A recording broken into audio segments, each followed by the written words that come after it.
Before we jump in, let's rewind. If you grew up on NFL Blitz, NBA Jam, Mortal Kombat, WrestleMania 2000, you know the era.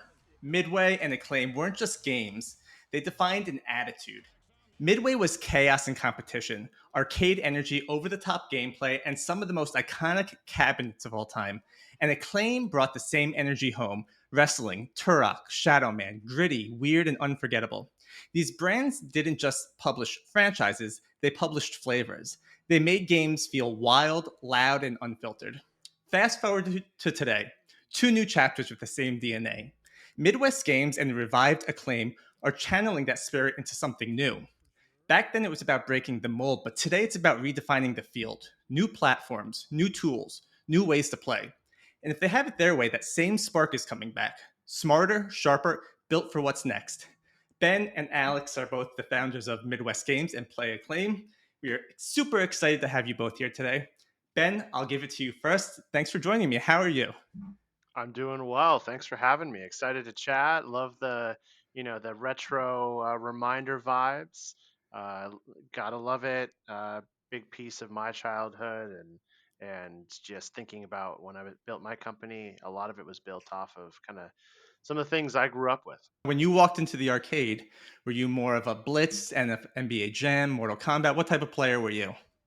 I was definitely a blitz player. I was a huge NFL fan. I come from a long line of actually football athletes. My great grandfather was the first American inducted in the CFL Hall of Fame, like Canadian Football League, and is a Hall of Famer at EW Madison as well for football and basketball and track. So it's always about football. In fact, my first career choice was to go into sports management with the Packers. I went to UW Green Bay to try to get into that route. Didn't work out. Ended up in video games instead, which is much better, but still have a great love for the NFL. And Blitz was, obviously as a kid, incredible. Safe to say you're a Packers part owner. Yes, I am a Packers part owner. There you go. Congrats. And Alex Joseph, CEO of Play Acclaim, thank you so much for jumping in today. You want to do a little intro of yourself and let us know as well. Are you a NFL Blitz, Jam, Mortal Kombat type of player? Yeah, well, I'll just start with that. Definitely more Mortal Kombat, even Joust. Um, just like old school arcade. I remember I spent a lot of time. There was a place in my neighborhood. It was called Captain Videos, and I used to live there. Um, so that was really cool. Yeah. This is exciting. This is kind of like coming full circle. I've been in games for a really, really long time, and I've had the opportunity to work with a ton of great publishers, developers on the marketing side, on the publishing side. So this is a really exciting time. I'm very excited to be part of Acclaim and revitalizing and rebuilding this iconic brand. So this is a and this should be a really good time having this conversation. So I'm excited about it. Why Acclaim? Why did you decide to revive Acclaim?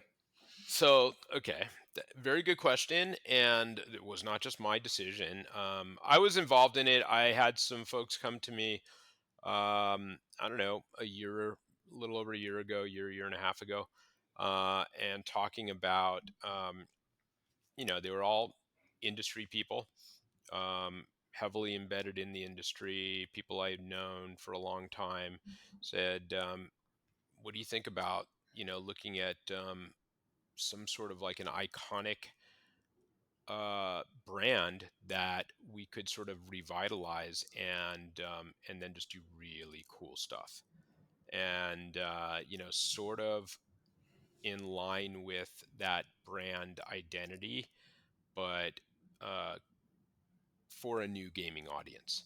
And I loved it. I thought it was just a really cool idea. And it wasn't necessarily going to be, it was Acclaim and there were one or two others. But we just kept coming back to Acclaim. I was like, I love Acclaim. I love Acclaim. And so we settled on that. And then, they're like, well, what if you were to spearhead this and kind of take the helm? I was like, oh gosh, I don't know. I'm kind of like enjoying my whole consulting thing, but this sounds like a really fun project, and this sounds really cool. So we went for it, and I was not prepared. I will admit, I was not prepared for what the response would be out of the gate. It was pretty insane. And right after that, I realized sort of that the brand influence and the um, and what we could really do with this. And a lot of things changed. A lot of the sort of the plan and the sort of strategy for the trajectory of the brand and for the company did shift a little bit. But I think we have some really cool stuff planned. It's not all about, everybody's always like, well, what are you going to bring back? What old IP? And it's like, why? Nobody under 30 knows who Acclaim is, you know? So how about we just look at some, forward looking stuff?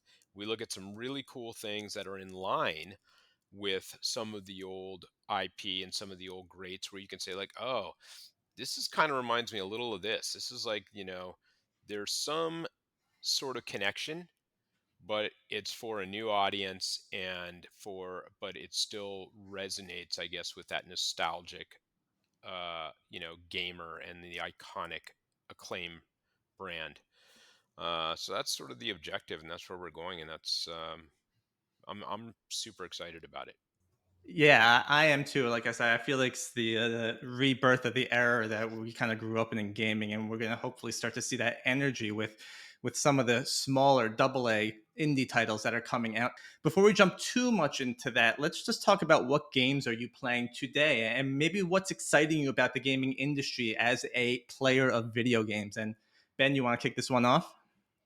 Sure, what I'm playing today? Well, NCAA football just came out. It revitalized. Well, last year it revitalized after 11 years. So, been trying to bring my Badgers back, but then also, they have a great create a team mode or create a university mode. And so I'm able to bring UW Green Bay in despite not having a football team. Thanks, Vince Lombardi, for that. If you don't know, Vince Lombardi prevented UW Green Bay from having a football team because they didn't want to compete with the Packers from a audience perspective. Not that they would. But that and RimWorld, which if you've never played RimWorld, one of the I think most rated games on Steam in history. I think I forget how many hundreds of thousands of reviews they have on Steam, and so I play that one as a colony simulation strategy game. So if I don't resource manage enough during the day as a CEO, I have to do it in my gaming as well. Nice. How about Alex? What are you playing these days, and what's exciting you? I'm going to be totally honest. I'm playing I'm inundated with games that have been submitted to us. A combination of game submissions and then also games that we are in the process of publishing. So we got some really cool stuff, which I'm very excited about. I wish I could talk about them right now, but Go for it. I'm a little bit I'm a little prohibited from doing that. But outside of that, I just haven't had a whole lot of time. I'll be actually, I have been playing a bit. Shout out to Mod Retro and the Chromatic. I've been playing Tetris on that. If you guys know that, the Mod Retro Chromatic, I got hooked on that, which I used to be hooked on that many years ago, probably 30 plus years ago, to the point where I'd be falling asleep and seeing Tetris bricks falling in my sleep.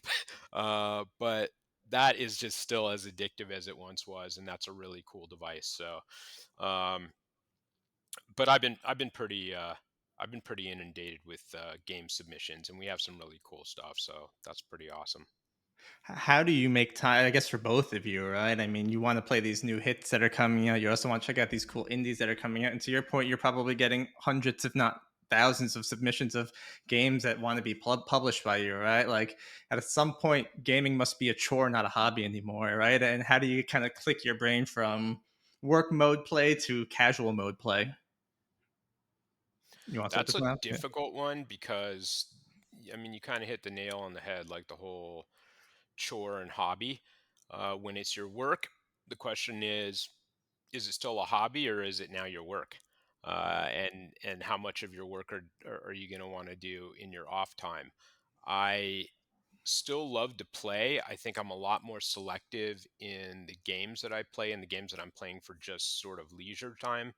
And I'm also coming across so much great stuff that, in terms of submissions, game submissions, and things that aren't out there yet, and things where there's a game demo and we're evaluating it, that I mean, there's one game that we're looking at right now, and I've already put in, just in over the weekend, like 3.5 hours on the demo, and I didn't expect that at all. It sort of caught me off guard. So, um, yeah, it's tough though to sort of separate the two and still keep leisure gaming enjoyable and also be able to set aside time if there's a game that I have my eye on, or something that I'm excited about releasing and I want to play.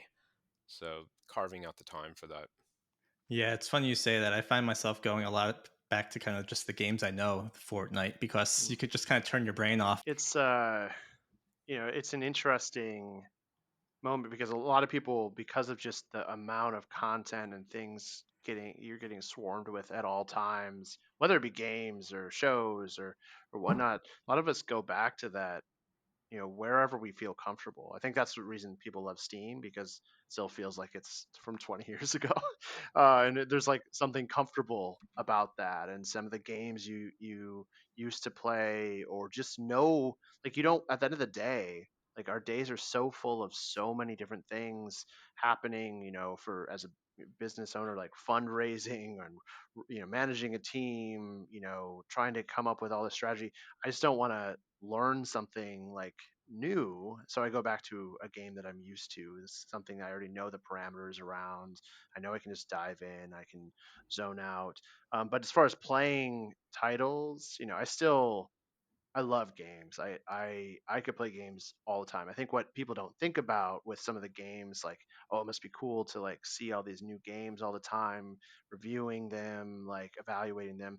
Well, yeah, no, because they're all broken. They're all, you have to like look through a lens of what they could be months, years from now, compared to where they are now, which is oftentimes really rough or broken, or there's many issues. And so all of those are like, you have to play them in a very different way. You have to put on your potential hat. You have to be able to evaluate the studio and what the vision is, and be able to say, oh yeah, this thing is going to eventually be it, even though I can barely get through a level right now. And so that can be, it can take away some of the fun of it, but still, I'm a guy that loves to look at the potential of what something can become. And so that's the part that I'm always excited about with creators, because if I can like envision what they're envisioning, like, that gets me really excited. I have this question. I don't know how it comes off, right? But when you're playing this game, are you looking more for kind of that core loop of what you're having fun with, the potential and how that could be monetized? Is it a fair mix of both? Is it like it's a slippery slope, right? I mean, these what I like about the AA revival that we're seeing right now is that there's no in-game purchases, right? So you're basically spending $30 on the game itself, and we're seeing that have a comeback now, right? And maybe it has people rethinking, hey, what is our live ops strategy? Are we going to continue this down the line? Can we make enough from this one-time purchase? And I'm curious, when you're playing a game, like, how do you juggle that? You want to start at either one, Where Alex? where to start with that? I mean, you never want to focus too much on the monetization piece, but at the same point, you can't not think about it being a piece of the overall pie, because if you want to build a successful title that can, grow into something larger, which is, I think, the goal of a lot of these things. Like, if your goal isn't to build an audience and make money, okay, like, there's absolutely, you can do that, but just know that you're probably not going to work with a publisher, because the publisher is thinking about that. But there's, I think, a good way to think about it, and there's a kind of toxic way to think about it. If you're only ever thinking about the monetization, well, maybe like free to play mobile is your world, like, because that's all they do. In a lot of ways, is think about it. Now they still have to get a core game loop and all of that kind of stuff, but I do see a shift towards now that devices, even mobile devices, can be played with like premium type of games, larger experiences, things like that.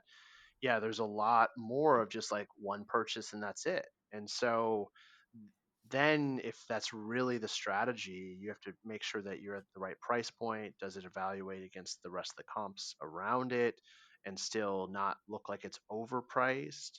Like you want people to think, "Oh, what a deal compared to what I'm getting." In some ways. So you have to be thinking about it because the market will evaluate it whether they realize it or not. But at the same point, if you're only thinking about the monetization, you're ignoring the audience that you're trying to go after, and the audience is what's most important, and what they are okay with paying, and what they are okay with like just looking at what the title is. Like you have to think about what the audience is going to perceive the title as based on the price and the quality and what you're offering with it. I strategically let you go first on that one. Uh, That's a really interesting question, and it's very difficult. Look, this is a business. No matter how you look at it, you got to look at it as a business because otherwise, what are we doing? What are we in this for? We're in this particular kind of area of business because we love games, but the idea is that we find a way and we determine a way. I mean, a lot of the reason that a developer wants to work with a publisher, let's say, is to help them to make money for their games, so they can make money, so that they can build or sustain their studio, and so that they can make more games. um, the unfortunate thing is there's an audience of gamers that are kind of have this uh, predetermined or preset sort of uh, view on what a game should cost and what it should deliver in terms, gameplay, amount of gameplay. And it doesn't seem to be moving. Like that needle seems stuck. Like games are, indie titles seem to be stuck at X amount, this little range between, I don't know, $12 and $20 or $12 and $25 for I don't know how many years, the last Mhm. decade plus. um, Not even adjusting for inflation and not even taking into consideration, you go out to you go out to a movie for 2 hours and you buy popcorn and sodas. I'm constantly saying this. You can't walk out of there for less than like 50, $60. It's Mhm. crazy. But God forbid you have a game that's, an indie title that's priced more, higher than $20, and you're not delivering like it's like tens of hours of gameplay and very, it's a little crazy. But then again, like a live ops game or a game with in-app purchases, all of a sudden someone will spend, you know, 50, 60, 70, 100, $120 on, Mhm. cosmetic upgrades and buffs, etc., and they won't even think twice about that. So I'm a big fan of supporting a game that has, here's what it is. It's a one-time purchase and it's going to provide you with a really solid amount of entertainment. And the developers poured their heart and soul into it, whether they've been developing it for 3 years or 10 years. And, give them kudos for that. It's worth your 20 or $25. It doesn't have to be 15 or $10. It's worth $30. It's worth, or more than that, for the enjoyment that it's going to give you and for the replayability that it's going to give you and for the effort that the developer put in. So that's my take on that. I'm not a big, I think live ops and the whole, in-game purchasing is a whole other beast that's a lot more difficult to navigate, and there's maybe a whole other science to that. So Yeah. I would tend to shy away from that myself personally. I love Yeah. that. I always tell my wife, and she actually got into the habit now of like, she's been playing the same game for years. I'm just like, pay, like, it's a few bucks a month, right? Like, you're supporting these people that are building these levels, right? Like, think of all the hours of entertainment. You said it perfectly, right? Like, a movie and a date is going to cost you $50. You've been playing this game for 20 hours now and you haven't put a penny in. It's like, cool, but you're going to watch ads and don't complain. And like, again, it's the time value of money, right? People have to realize that you're spending so much time doing this, and I think I'm going to change the topic here a little bit, but maybe it's just me. But I feel like in the past few months, the tide in gaming is starting to turn. We're seeing kind of the success of double A's. We're seeing some more indies come out. I think there's still obviously some problems in the industry, but I feel like there's light at the end of the tunnel, and I think there's some cool topics that are kind of front and center for studios right now. And I'm curious how excited or exciting these are to you guys when you see games that have these tools in them, right? So, for example,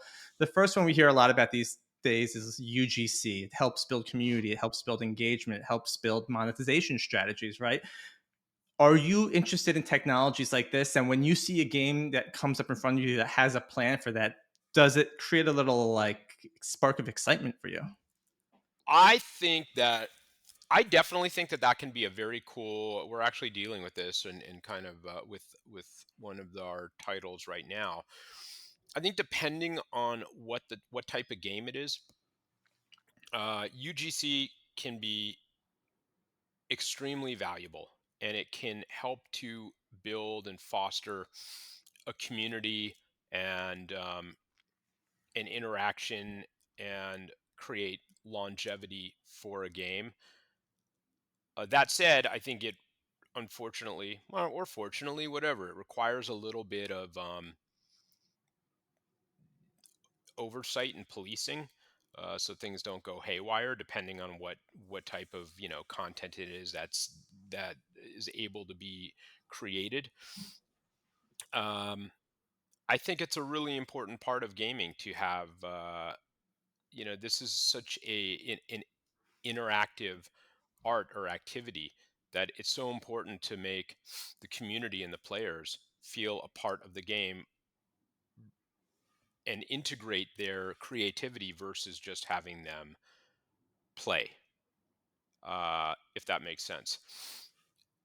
That said, I don't think it's absolutely necessary. I just think it's like an added component. It's an added perk. And I think that a game can be great with or without. So kind of in a way, don't force a technology or something into a game when it doesn't fit properly, right? Just because it's the new sexy thing on the street doesn't mean it's Yeah, the right thing for you. yeah. Don't yeah. No square pegs and round holes. Well, and we also have to remember it's not like it's new. Now people have turned it into a way like Fortnite, like Roblox, into a way to engage your users, to be creators, and to essentially make you more money. But this was happening 15, 20, 25 years ago as well. So it's not new. It's just it's become a way to create a walled garden for people, and people are retaining users at higher rates than they ever have in the history of games, which is why older games have lasted longer than ever before. uh, but at the same point, it's not for everybody. And it also, you have to realize what it's doing to our overall ecosystem, because it's preventing people from going and buying new games. So, as much as like Fortnite thrives, it's directly attributed also to the other side of things, of people not buying new games and not going out, and also having an expectation that I can get free experiences from these titles. I don't have to pay anything, so it devalues our value as game developers as well. So there's a real negative to it if not, thought about right. And also, they brag about the amount of money going into UGC platforms and saying, "Oh, well, we paid out this much money to creators."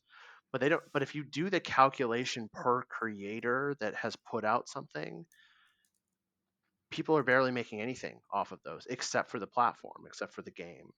And so we just have to remember what it is used for. It is used to engage users more in an individual experience. But then as an industry, too much of that, I think, actually is harming our entire industry.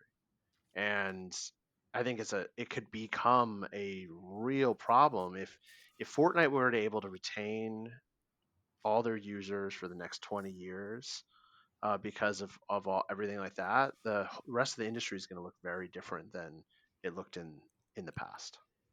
These forever games, how do new experiences come? And that also had me thinking, when you look at the top 10 games out right now, is there going to be a point where one of those top 10 games is an in-game experience on one of these platforms? Because you already have so many eyeballs Mhm. on that platform. Can it ever do that?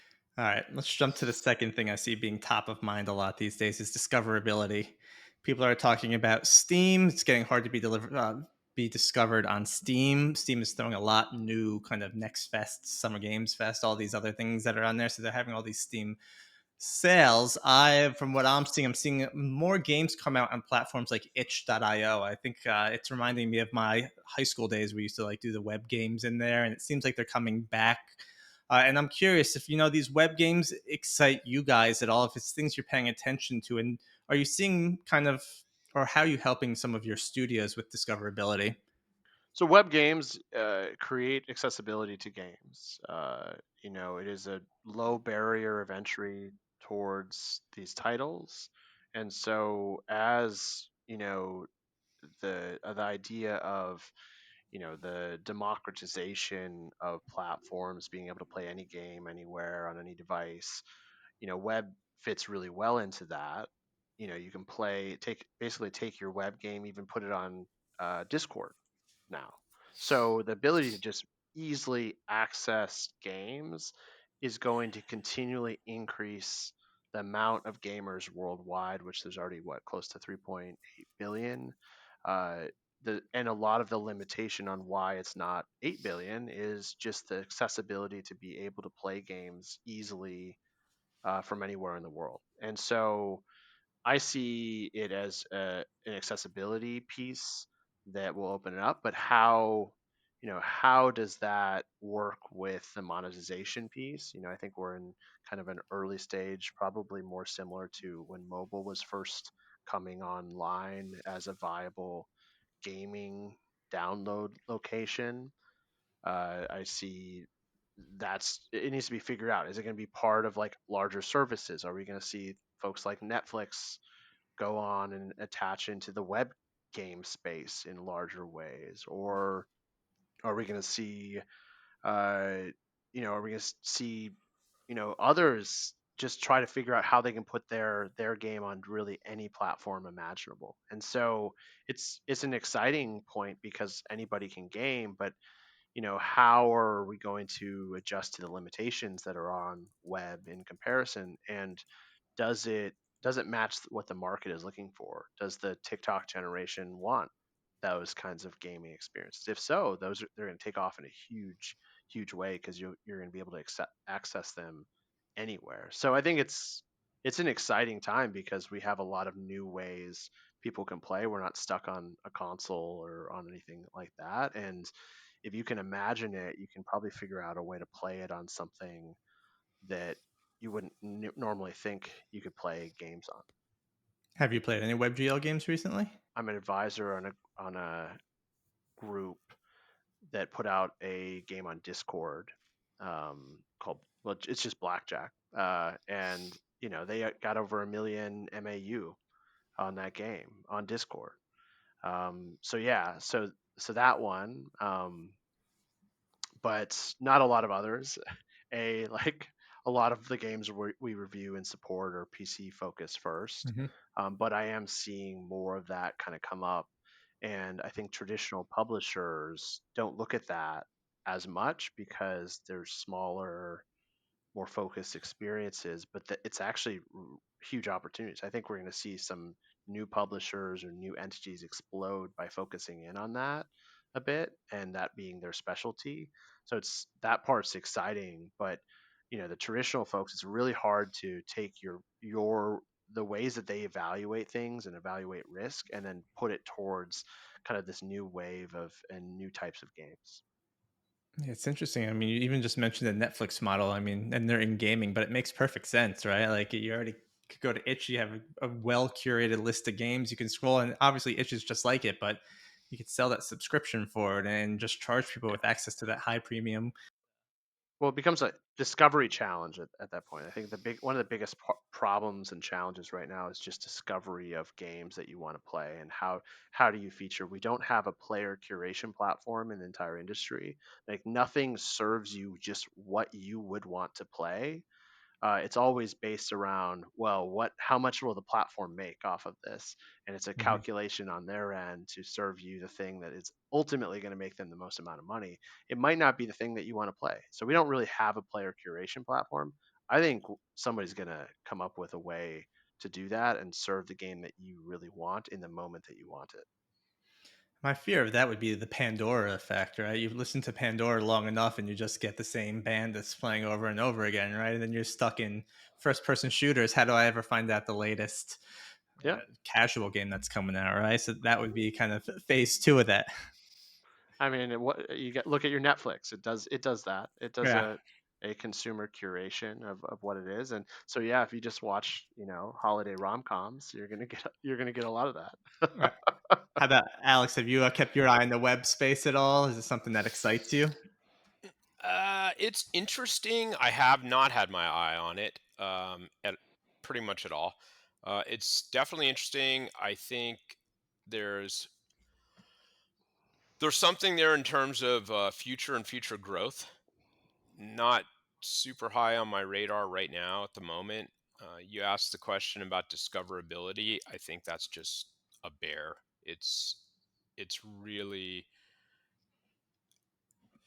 I don't know. It's not an art. It's not a science. It's there's some sort of component of both of those. Just doing the best that you possibly can to, let's just talk about Steam, like optimizing for Steam.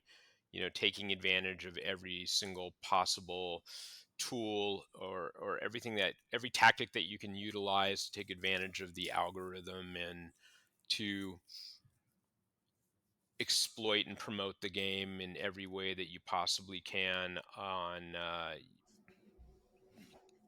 socials, PR, etc. It's just it's an uphill battle. I mean, every year there's more and more games releasing. We'll eclipse this year. Last year we eclipsed the year before. I think we're almost already at this year. Hmm. I was looking this up a few days ago, but I could be totally wrong. I think we're almost at the total number of games that were released 2 years ago Hmm. this year, um, or very close to it, within like 1,000. That's insane, and it's just going to continue to grow and discoverability, and that's the most difficult thing I think for a solo like indie developer, unless they get some sort of enormous success and there's some crazy virality with a trailer or something or an announcement, and they get very lucky. It's really difficult if you don't have like an immense budget, because you're competing with just so many. Not only is it all the noise, but you're competing with games that have immense marketing budgets, and or professional marketers behind it, in terms of in the sense of like agencies or whatnot, the big AAA budgets. It's very difficult, and a lot of the events, like whatever summer sale, Next Fest, whatever, these are great. They can be great if you utilize them in the right way, or they can totally crush you if you don't utilize them in the right way and you launch a game. And I just watched a great game launch during um, the summer sale and just get totally buried. Hmm. And it did, unfortunately, not nearly as well as it should have. So I felt really badly for the developer. I I did a podcast with one of the guys, Mark Otero. He's the founder of Azure Games. He did Star Wars Galaxy of Heroes, and he made this comment. He said, "By the time a game chooses you, you've already been selected," and it was fascinating because it's making a game look at their marketing budget and say, "Hey, who am I going to properly market to? Because I'm going to find my audience." And it was interesting, right? Because we always talk about audience building. How do you find the right people to play your game? What's the demographic? What channel are they on? It's going back to everything you're talking about, discoverability. And now it comes back to I need budget to be able to do this. How am I going to be able to afford this? I'm making this really cool little game and I need to get in front of these people and I got to go through EA and Activision. How am I supposed to take down those, right? And then we go back to even earlier in our conversation where we were talking about the content creators who do the viral game playing of these games, influencers, right? So it seems to be this cycle and it's kind of vicious. And I feel like eventually kind of the indies are going to start to become bigger indies, right? And be able to afford a little more, right? I think that's how the cycle has to kind of Well, conclude. only if we can get indies to create repeated success. They're not going to grow into this like middle class if they have one flash in the pan success. And the challenge right now is we're just not in a sustainable environment to support studios to be able to have lasting success. They give up too much of their rights, too much rev share, too much whatever to be able to get into their own cycle. And then it's also really difficult to ever have two successes. A studio that can create a second big success is really, really, really, really rare because it's really rare to have a first success. And to Alex's point around amount of games, what it was almost 19,000 games last year. I'm expecting like 25,000 this year coming out. You're just competing with so many, and there is no formula. People keep wanting to be like, oh, look what this game did, and that is the formula for success. That's a bunch of BS. Like everyone that looks at that, they ignore the 1,000 games before them, the 1,000 games after them that did the same exact thing and didn't succeed. All these things are tools that might increase your chance, but the reality with the volume of titles is your chances are very, very low. So you want to try to get as many of those tools as you possibly can. You want to do everything right, but you still have to know that there are massive challenges to cutting through the noise. Some of it is completely out of your control, and there's people that get lucky with featuring or timing, or unlucky with featuring and timing. They get buried by some other thing, or EA randomly puts out something, without it. We had an announcement where suddenly, uh, what was it? Bethesda announced and released a game on the same day that we had an announcement of something, and we had no idea that was coming. And so you try to line up everything as best you can. What I encourage folks to do is be ready to pivot quickly towards the audience that it's resonating with.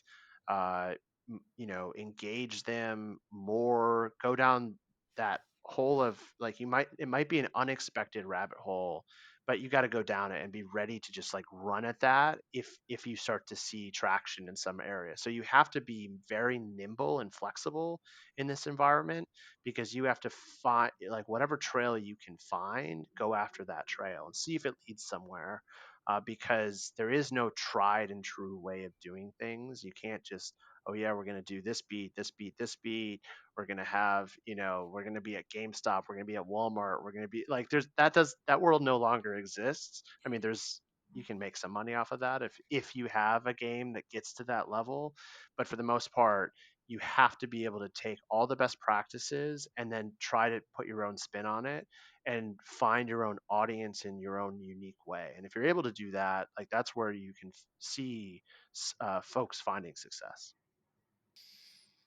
Yeah, yeah, that's well said. Yeah, the democratization of game publishing has kind of been, I think, a blessing and a curse. Hmm.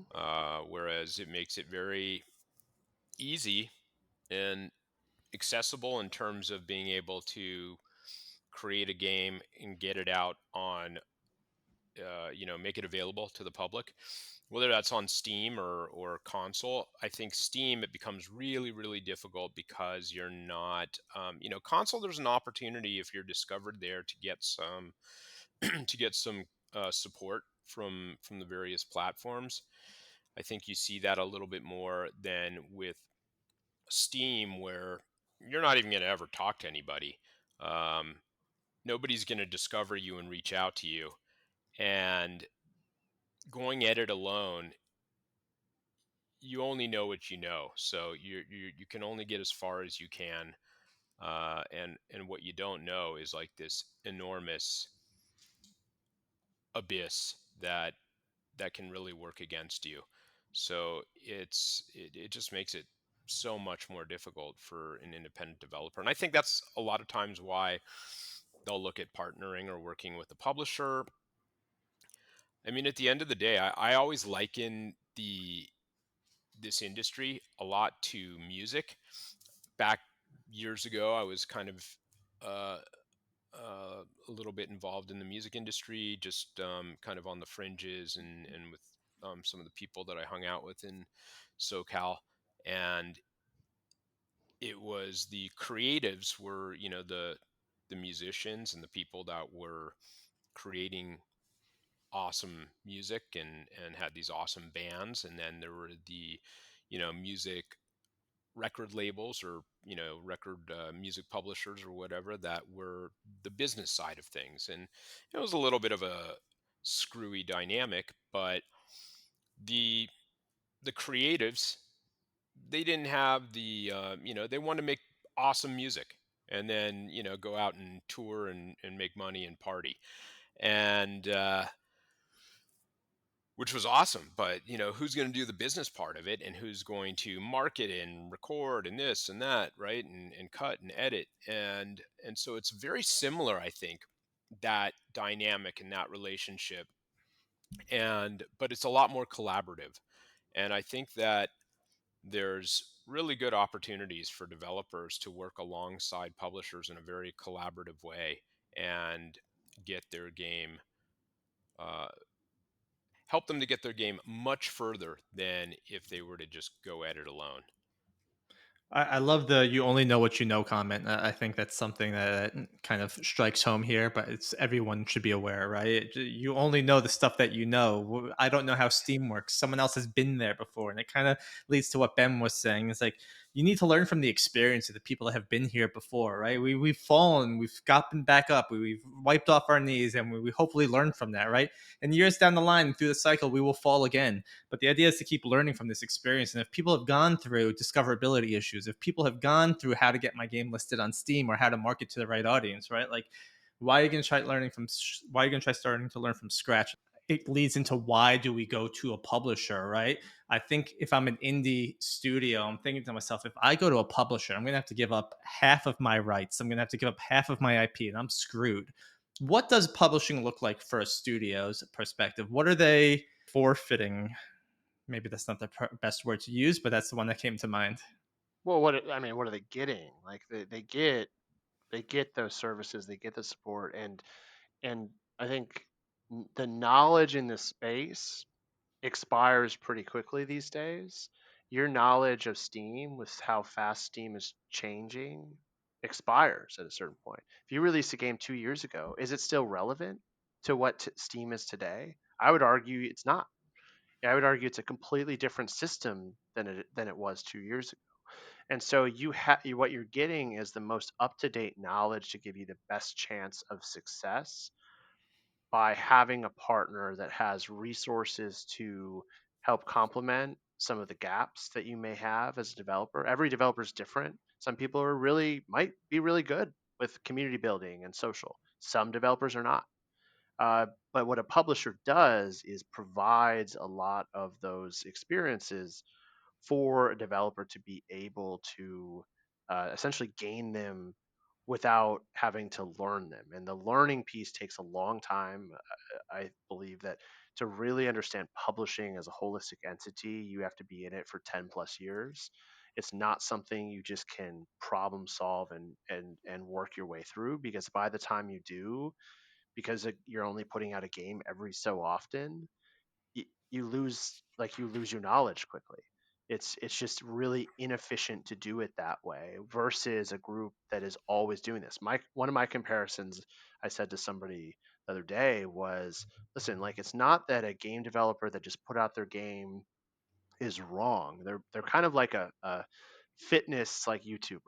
Like, it's not that a fitness YouTuber is wrong about it, but their experience is relevant to them and kind of themselves. It might not even be, it might be relevant to their own body, versus a doctor that studies this and understands the full perspective of something and studies it, spends years doing it, has gone through many, many case studies to kind of evaluate it, and just has a better perspective to be able to help support what you're trying to do, in that case from a fitness or from a health level of things, but from our case, from a helping to put something out.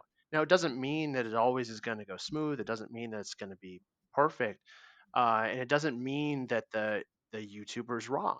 Like that's the thing about it, is you just have to understand there's a larger perspective. There's 25,000 games coming out, so there's 25,000 different case studies, and a lot of people will do the same thing and fail as somebody that succeeds. So what is it actually that's making something succeed? And that's what a publisher, I think, brings, is a lot of perspective.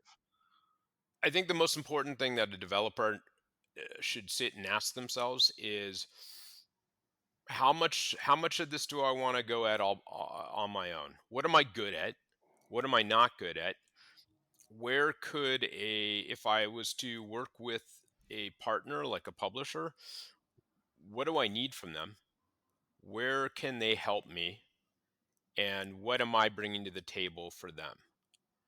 That's really important because at the end of the day, it's a partnership. I think it should be a collaboration. I think there's certain questions that I never hear a developer ask that I think are important to ask. And it's a lot of focus on, I think, the wrong things. A lot of it is just focused on, the dollars and cents and the money and the split and this and that. I think there's a lot more involved that needs to be discussed and determined. And for a developer to feel comfortable moving forward with a publisher, because not all publishers are the same. In fact, a lot of them are extremely, very, very different, drastically different in the way they operate, the way that what they're providing, how they're providing it, all kinds of things. And it has to be the right fit for the developer, and it has to be the right fit for the game.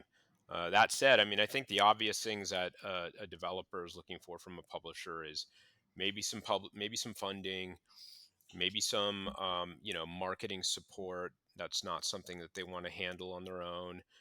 Maybe some help with outside sort of vendors or services like localization, QA, porting is a big one. Hmm. And those are the obvious things that a publisher can come in and help with. Why are they going to do those better than a developer on their own? Maybe it's because they've got relationships that are doing more volume with certain partners so that they can get negotiated rates.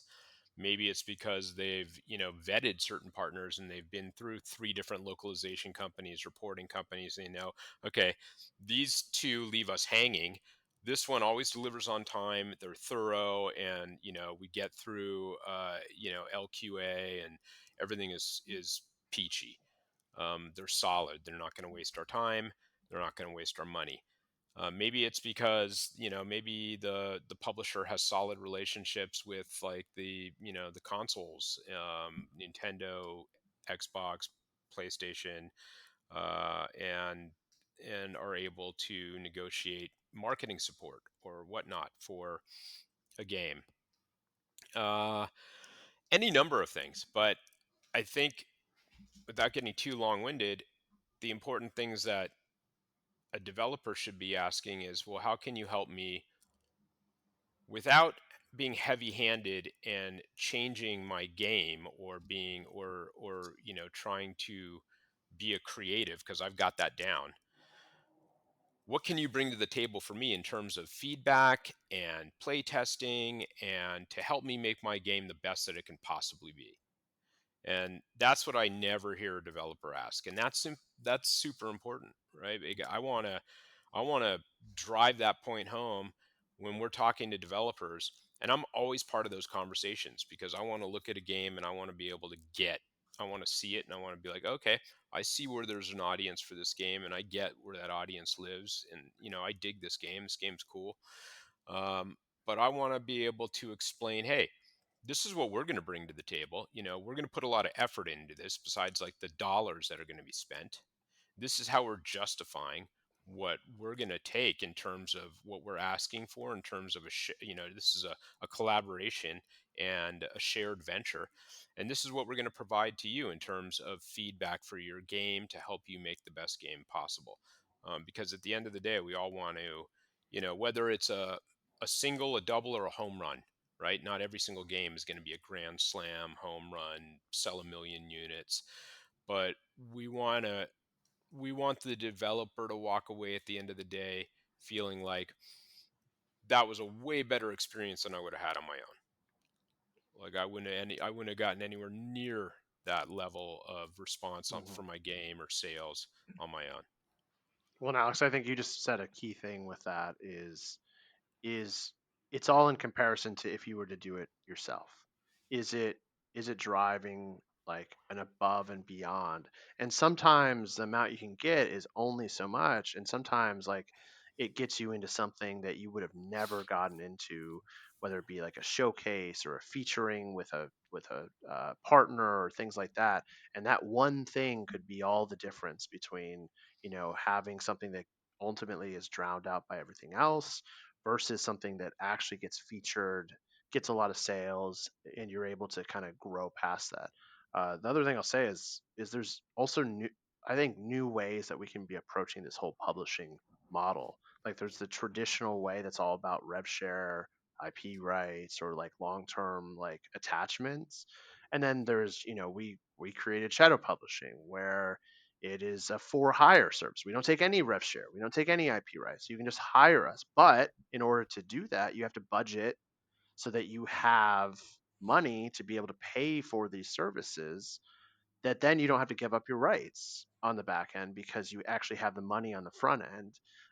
With so that requires a lot more extensive knowledge of the business ecosystem, how to raise your own money, how to budget it, like and what partners could we do? What are my options in this space?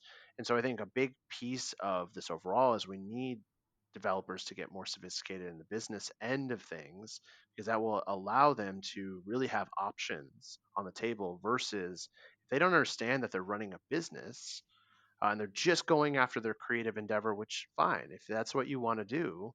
But if you don't understand you're running a business, then the business that you're potentially going to partner with could take advantage of you and get rights that don't make sense, like that anyone would look at and be like, wow, that is a bit like predatory. But the reality is like I think we have to have a developer ecosystem that gets more sophisticated in this space so that they understand what these things mean both short term and long term, and then they can make decisions off of it. And just know if you're coming to the table and you have no money, you're going to really struggle to negotiate a great deal with a publisher unless you have something that has something else like traction. If you come to the table and you already have 200,000 wish lists, awesome. You have traction and you have some leverage that you can. And so then you can understand how to get a better deal. But you have to understand that we're a business. Everybody is, even if you're putting out a game, even if it's just for creative endeavors, you're still running a business because at the end of the day, you could make money off of that. Yeah, I think you guys said so much there, and I think it's so great. And the ones that really kind of stand out were for me with your shadow publishing, Ben. Right, like you're giving them access to all these tools. Right, we've always talked about how publishing needs to change, and it's fascinating how yes, you pay a little money up front, right, beforehand, but you get to keep everything in your game, and then you have access to this suite. And I think all this is about education, and you both kind of led to this whole relationship as being win-win-win, right? Because that's the ideal, right? The publisher wins, the studio, the developer wins, the player wins because you have a better product, right? It comes to market quicker, you get found. And Alex, as you were talking, it's kind of going through my head like, holy shit, it is hard to become a publisher. You guys both are the CEO of a publishing company, and I'm curious, like, Alex, as you're talking, I'm sitting here thinking, you're probably doing a lot of networking throughout the day, or like, because maybe it was Ben that was saying who has the best relationship with this studio or that studio. And I'm thinking to myself, like, you guys are playing games all day. You're doing this. No, you're not playing games all day, right? But like, What skills do you think you use mostly on a day-to-day basis as a founder of a publishing studio? Like what hat do you wear the most? That's a really good question. 100%, I'm gonna say at this juncture, it's a lot of it's the negotiating hat with partners, with vendors, and just ensuring that we're going to be providing the best services for the best possible rates for developers. So in negotiating across the board, even with developers, I mean, the business negotiations, they have to be done in a fair manner, but in a manner that makes sense, and it has to make sense for both. And if not, it will just lead to just not a good situation in the future. You should never enter into any type of business arrangement where there's the possibility for resentment in the future. uh, and sometimes the best negotiated compromise is the compromise where both parties walk away unhappy. That's probably the sign of the best compromise.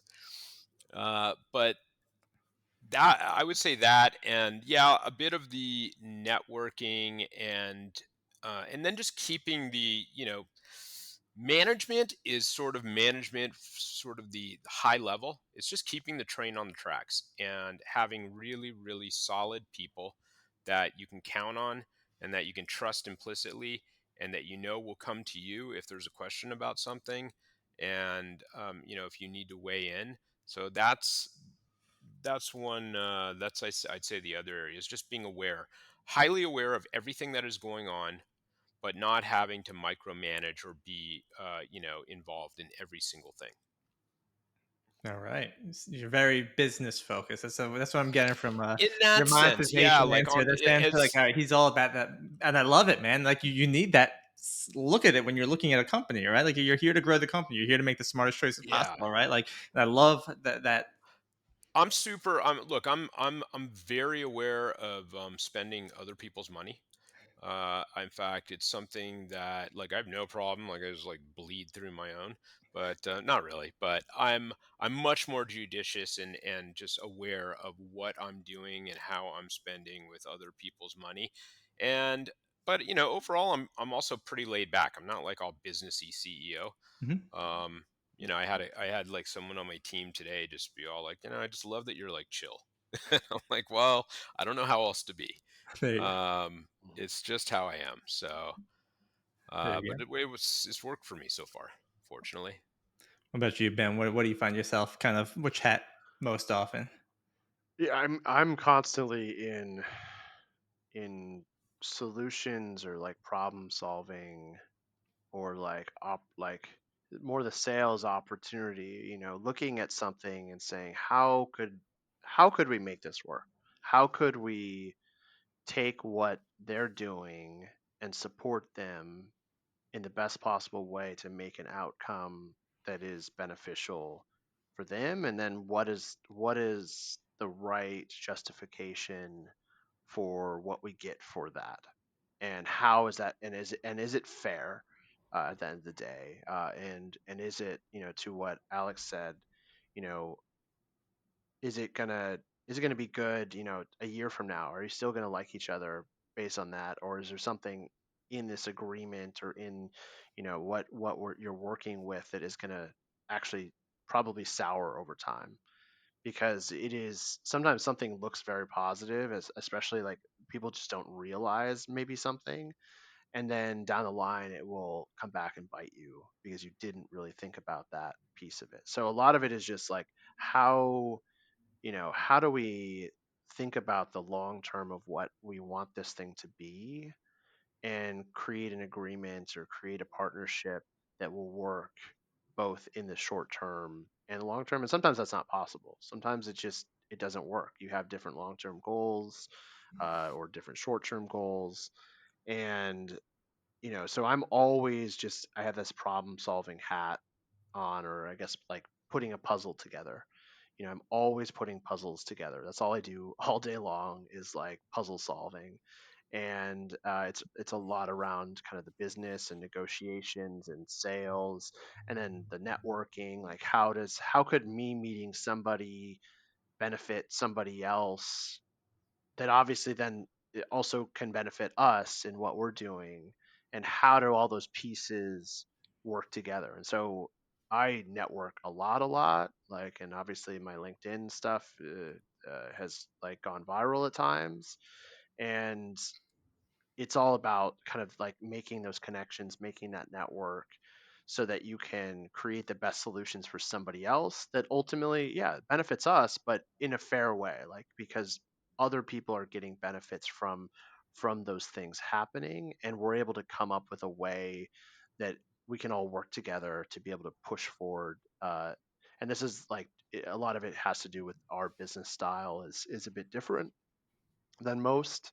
And I see ourselves more like a film production company than a games company, where we help enable and champion a creative and help connect them to the right pieces on the board, and we bring together all the best board pieces that we can in the given situation to give them the best chance at succeeding with that. Love it. This goes to kind of what you were saying before about networking and learning from experience, and people have done it before, right? When you build out that network, you understand how people work. And you both kind of said the same thing as don't burn a bridge, right? If you don't want to screw people over, you don't want to be screwed over by people. If it's kind of the best deal to just walk away from something, it seems like bite your tongue, walk away, and try and stay Yeah, in good this is graces. it's a small industry. It's a great industry, but it's a small industry. And the one thing I love is that I'm a terrible networker.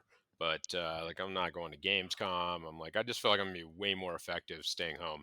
Um, and I love to get involved in like the day-to-day stuff too. I'm not totally disconnected from that. Like I said, I'm aware, but I also love to roll up my sleeves. We have a big kind of marketing beat coming up, and I just love the whole strategy of that and working with the individual developers and talking to them. Like every developer has my cell phone number.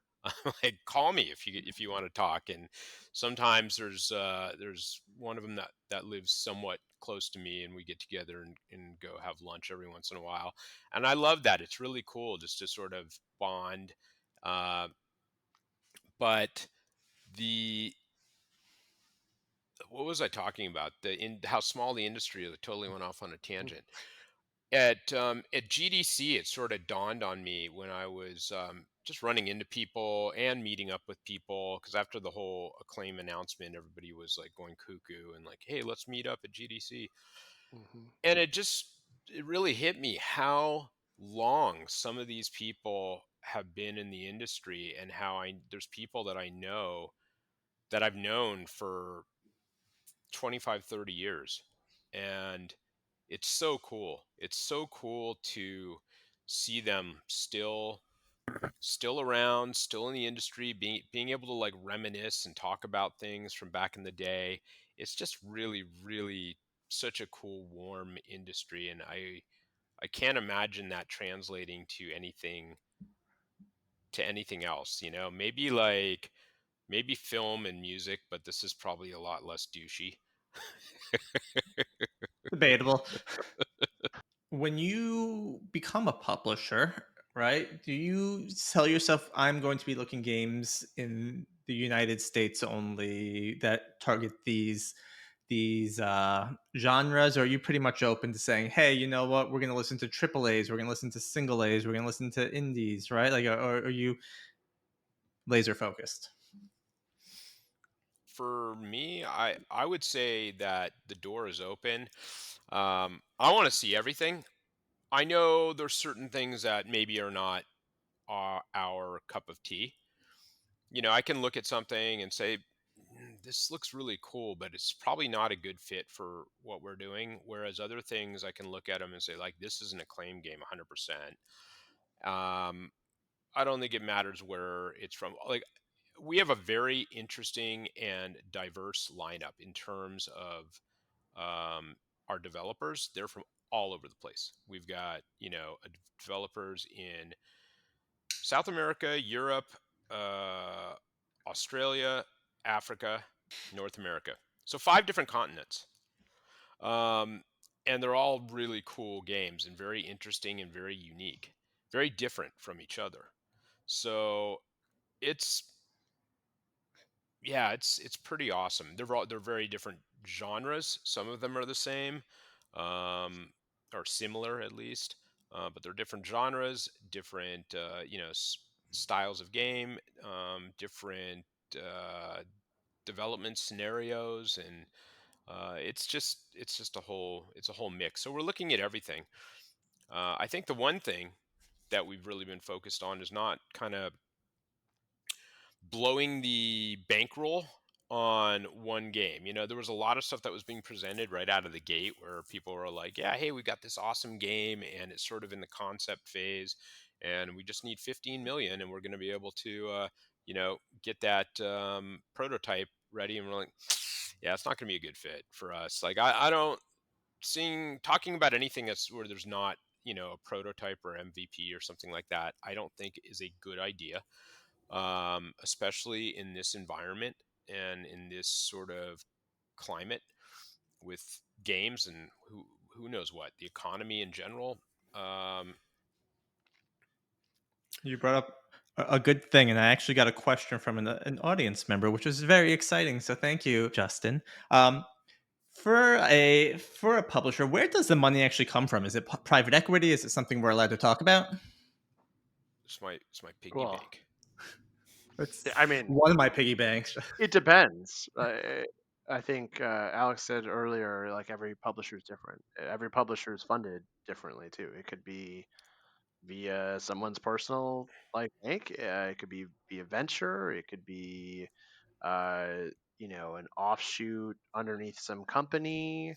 It is really good, like as a developer, to know where is the funding for the publisher coming from, because the priorities and other things are kind of connected to whatever the priorities of the larger entity potentially or owner, whoever it is, and goes kind of to their whim. So if a publisher is under some publicly traded company, they're going to make decisions based off of the public market and what is happening on that market. So you have to know that if that company has a lot of arms and maybe the publishing arm isn't their biggest arm, there's always a chance like they cut that piece, and it's happened a number of times. And so understanding where it comes from is key. And then if it's a venture backed publisher, which is pretty rare, you have to know that, well, that publisher is trying to 10 100x whatever it is, because they have venture money, and venture money is always looking for that large 100x unicorn return. That's why they invest in some of those kinds of things. So but it could really come from anywhere, from my perspective. All right. Yeah, agreed.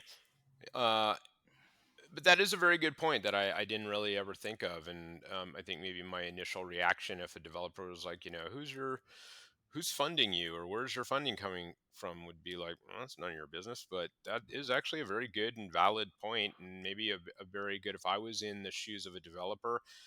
And one thing I'm always doing, like, as with heading up publishing, is trying to turn the tape, trying to spin it around and say, okay, if I was this developer, what would be important to me? What would be, and look at it from that perspective. And I think that is an important question to say, hey, this is my baby I've been working on.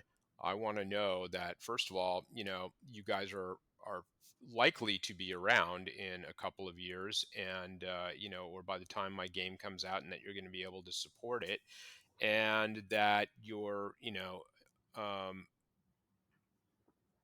and you may not, it's not like a publisher is required to provide you with their their P&L or their balance sheet or something like that. So you may just get a response of like, yeah, we're solid. If you're worried about it, then look elsewhere. But I the funding can come from any number of places, and I think as long as you know that it's a publisher that has a a fairly solid reputation, and that they're well funded, and that the people that are involved with the company have a pretty solid reputation, I think I would be, you're always operating off of the people within the publishing entity, or the don't always know the like, I don't sign the checks, you know um, but I'm operating off of the information provided to me, and hopefully that's good. I'd like to have my job in a year. All right. Gamescom is coming up. After that, we got MDev coming up. And when you go to conferences like this, I'm pretty sure someone like you's schedule fills up really quick of people that want to pitch you games, right? I'm curious, kind of, what is your survival strategy at these types of events? And how can, if people have a meeting with a publisher, right? How do they make the most of that time? Any like one or two takeaways that they could go in thinking of for meetings like this? So survival strategy. Well, yeah, I have Gamescom, then I go to Dice Europe, then I go to Nexus Dublin, then MDev, and probably a couple more shows in between. So I've a lot. I think opposite of Alex, I network nonstop, and it is yeah, it's really tough. I know I'm physically like harming myself by the fact that I just go so hard at these events. The the best strategy is, well, a, make sure you're drinking lots of water, um, but also like try to find a location that you get people to come to that's like relatively close to the show, but not like at the show, that is quiet, because I think the noise at these shows, you don't realize how like it just drains you at a certain point. There's just always so much happening. I have ADHD, so like, it's I'm paying attention to the 100 things happening around me at all times.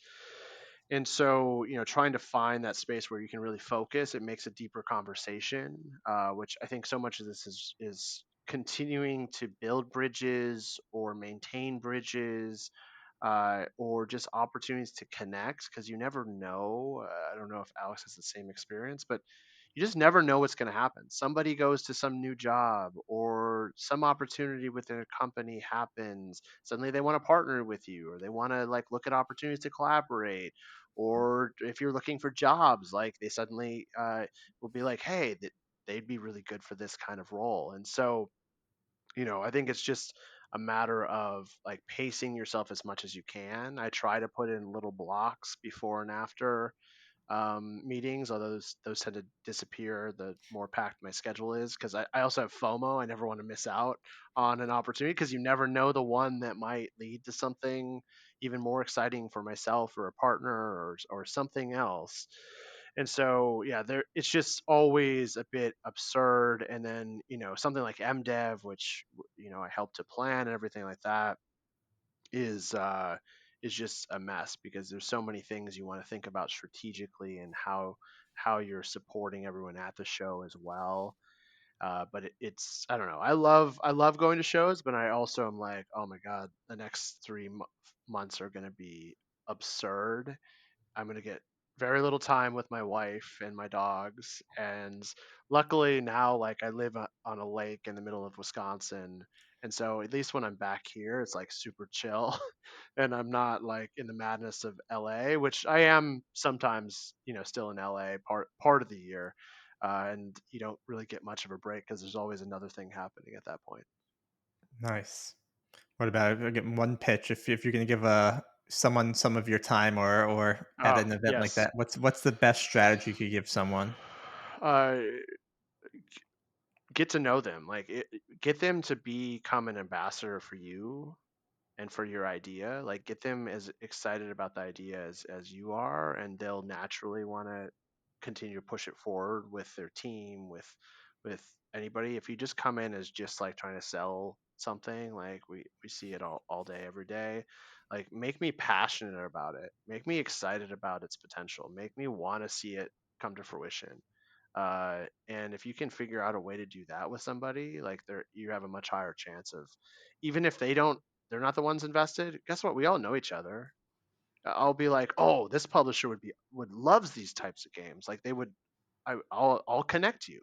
Like sometimes it's that kind of stuff, but get them really excited about it, and I think they'll pass it forward and try to help you. I love that. I think it goes back to that mantra of build the game you love, because if you truly love it, when you talk to someone about it, that love will come off and they'll sense that. And I think that's the most important thing a developer can take a look at when building, especially by themselves. Alex. Yes, I will never meet with I don't like meetings that are trying to get something done in the meeting. At conferences, I just think they're it's totally just it's unproductive. There's distractions, there's noise, it's like you're looking around, it's really difficult. I don't want to see games. I want to like do a quick meet and greet, like, yeah, let's shake hands and say hi. I'd love to meet you and meet you in person. And but I like doing the, hey, let's just set up a call, a conference call, and talk and have 30, 45 an hour to get to know each other and hear about the game and not have any distractions and ask all the questions that we might want to ask. And uh I just love going about it that way. I think that said, for developers that are attending conferences or looking to get some exposure for their games or maybe exhibiting or something like that, not everybody has the budget or can do a Gamescom or a PAX or a GDC or whatever it is. I think a lot of these regional events, like I think MDev and different little different regional slightly smaller uh, conferences where developers can be seen and have the opportunity to sort of present without like blowing the budget that it would take to get to a Gamescom or something like that, are so important, and also really super important for fostering community in these various regions. I love that. And I just think it's a very difficult way, for me at least. And I don't even know. Maybe I do have ADHD. I could. It's very possible. When I was a kid, they just called it hyperactive. Yep. But I didn't find out till a couple years ago, so that doesn't surprise me. Like that's funny. you I had a never know. friend who just found out, like a friend, like I've known him for years, and then like last year, he was like, "Do you know? I just found out I have ADHD." It turns out we Um, all have it. so yeah, for me, it's very difficult to be able to focus and really give. I can look at a game, I can meet with the developer and look at the game, but it's not going to be the best way. Uh, you know, it's doing them a disservice, and that's really the reason why. It's not like I don't want to spend time looking at the game at a conference. I just like it's too much distraction. I can't really focus and get into it and get a feel for what the game is. So I'd rather get codes and then have a call and go about it that way. I just think it's a much better way, and it's a better opportunity for the developer. Mhm. Yeah, I think from my time at the conferences, I'd agree. It's about networking there. You don't need to try and sell anyone. The only thing you're trying to sell at a conference is you as an individual, right? You want to get to know this person, you want to like this person. And I think from there, you have those calls afterwards. It's a lot easier to consume that information afterwards rather than when I'm meeting or Ben's schedule, right? One after each other. Well, and people like doing deals with people that they believe in, that they like, that they like. That's the reality of it, and because it's a partnership, it's a relationship, and you have to build a lot of foundational pieces before. I mean, if you look at investment, like all the data shows that it takes a long time before someone will invest in your company because they want to trust you, they want to have a relationship. Like you have to develop that over time. So if you're looking to get funding or publishing, play the long game. Play the game where you're developing those relationships over multiple years because it's more likely that they would actually publish you or actually work with you 5 years from now than it will be in the next year. Ben, you were talking about when it was time to pitch, you were talking about unless you have 200,000 wish list, right? Or you have something already. Like then it's kind of that light bulb moment where with a publisher, I could see my path forward. But sometimes you're in the dark and you don't know what to do, and you don't know if you are ready for a publisher. What are some of those signs that aren't so obvious that like maybe I need to know this, or I should start looking into this? And Well, let me answer that. Go First for it. off, like 200,000 is also a sign that maybe you don't need a publisher too. That's what I So was gonna say. yeah, so it's just you want to get as much traction as you. It's like a balancing act because you get to a certain point where you maybe built enough yourself. I would still argue you need certain publishing services. Do you need a full scale everything publisher to build it?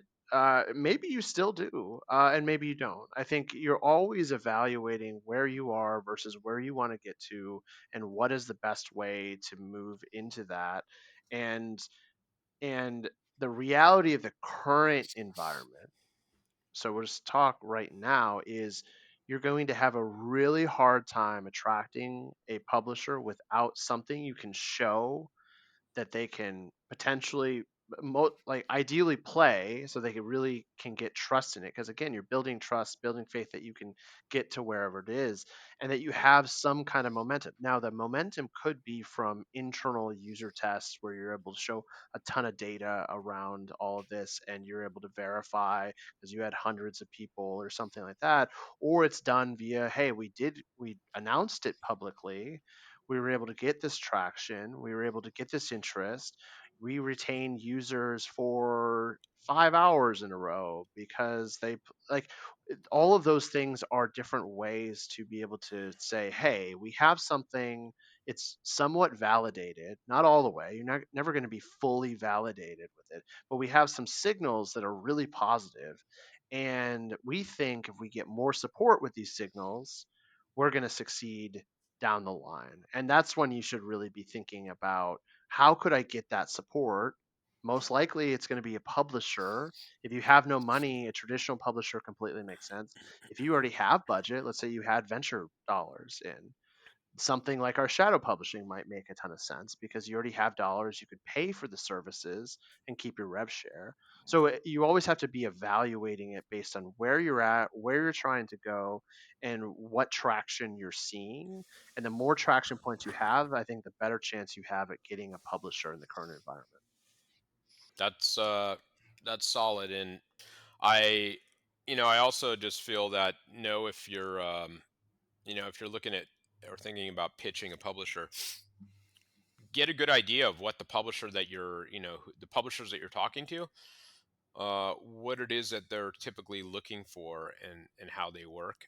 I think there's not always a lot of that. It's just sort of a blanket, like a blanket pitch, and put some solid thought into your pitch deck. What your pitch is, what you really truly need, what you're bringing to the table. Have something playable. Have a prototype MVP. Um, and sometimes depending on what the environment is, the economic environment and the industry environment, having a game late stage can be very attractive for a publisher. If they're not risking a bunch of money and 3 years of development, when who knows what's going to be going on in 3 years. um, you know that's important, and that's very that can really resonate with a publisher. So I love seeing something that's just like well thought out, and it doesn't necessarily have to have, be killing it in terms of wish lists.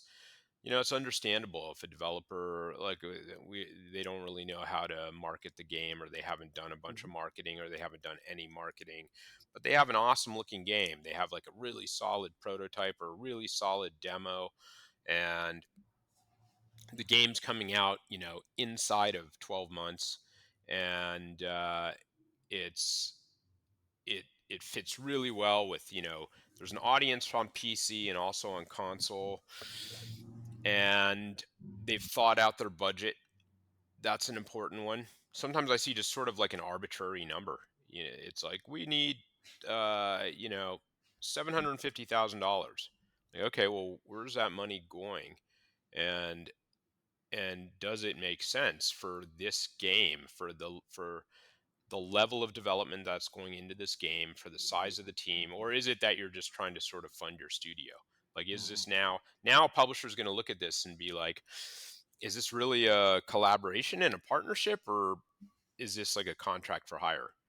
And that's something important for a developer to think about. Like, come into this as, a partnership, not as like, hey, we're trying to get paid and then get paid again. I Right? They need to back into numbers, right? Like, in fact, instead of 750,000, say 732,000. Like, it seems like, at least seems like a much more like exact reasoning, but also then show what you're trying to hire, why there needs to be justification for everything, what it is. It just helps.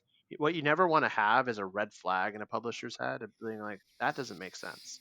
Like that seems odd, because that could immediately set back what they could get really excited about a bunch of things and then see a red flag, and that could completely set them off course. Another thing to like mention thinking about is, think about a publisher's slate. Like, a publisher is always thinking about their entire slate, and there's certain windows that sometimes happen. And so sometimes it's just that things line up timing wise. And if you have a game, to Alex's point, of like coming out of the next year, and suddenly I have a gap because something else maybe moved out, and you're looking to fill that gap with something, and yours happens to fall in that gap, like that sometimes is an opportunity title where you're like, okay, well, we have a gap, our slate this year is less than we expected, so we're looking to fill that with something. And then sometimes that becomes the way. So understanding a publisher's slate, what they're doing, what they've announced, what their typical dollar amount that they invest in is, like, all of those are really valuable things to know. It sounds so great, right? But like, there's two things that pop to my mind right away. One is like, is there just a comprehensive checklist of like, hey, here's the things you should take a look at before even considering even launching a game, right? Like, certain things you're mentioning here don't even make sense. And the second is like, how do I find this out about my publisher? I guess we just got to talk, right? We have a meeting and ask the right questions, right? I think that's a lot of this is your own due diligence, right? That you have to do, right? And hopefully they're listening to this podcast here to say, hey, these are the questions I need to be asking, right? There's nothing much more straightforward than that, right? Well, it's not any Yeah. different than the investment scene, right? Like, if you are a startup going out to get investment.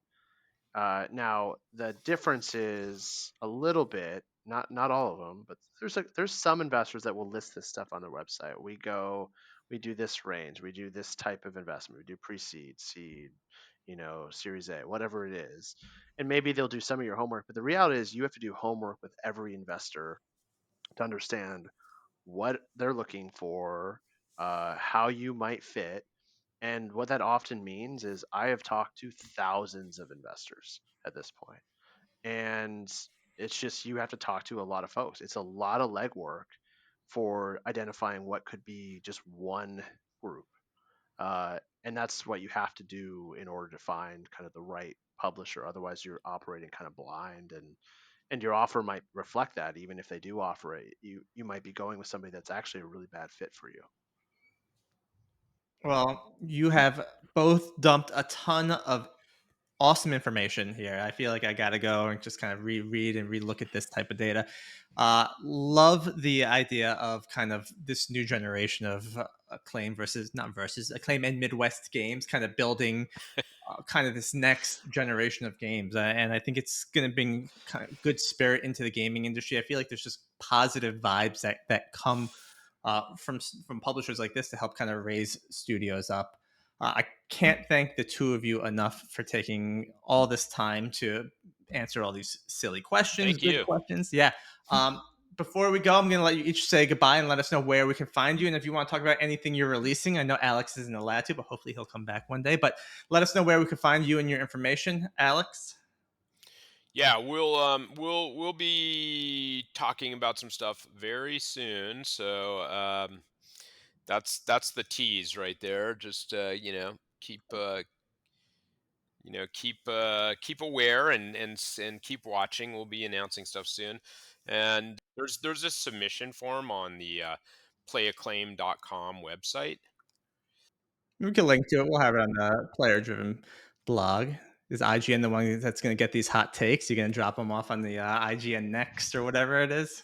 We're not gonna do any it's everyone's gonna get it. There you go. Ben? Yeah, you can. Well, you can find me personally pretty easily on LinkedIn. I'm the only Ben Kvalo in the world, so I'm most active, yeah, there on LinkedIn. But then MidwestGames.com, you can find Midwest Games on all your social channels: TikTok, Twitter, IG, and then we have a couple exciting games coming up that are getting a ton of traction lately.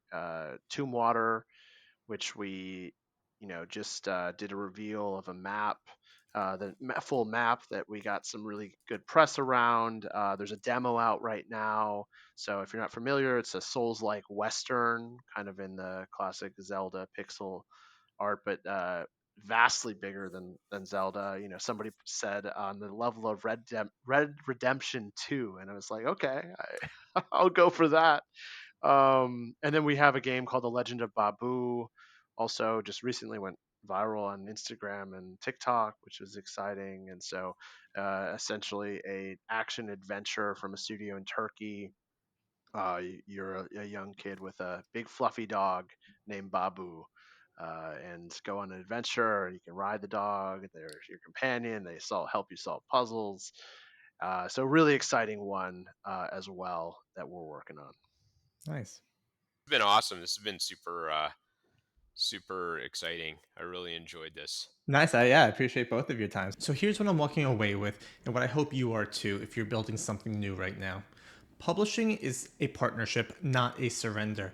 It's not about giving up your IP or your rights. It's about deciding where you need help, finding a partner who respects your creative vision while bringing the business muscle you might not have the time to build. Know what you're good at and what you're not. If you're great at community and comms but hate thinking about the marketing strategy or platform relations, that's where a publisher can fill in the gaps. Don't just focus on rev share, ask the right questions. Too many devs only ask, what percentage do you take? How much does it cost? Not things like, how will you help me shape my roadmap?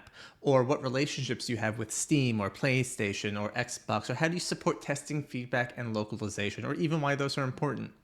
You need to be a business, even if you're an artist at heart.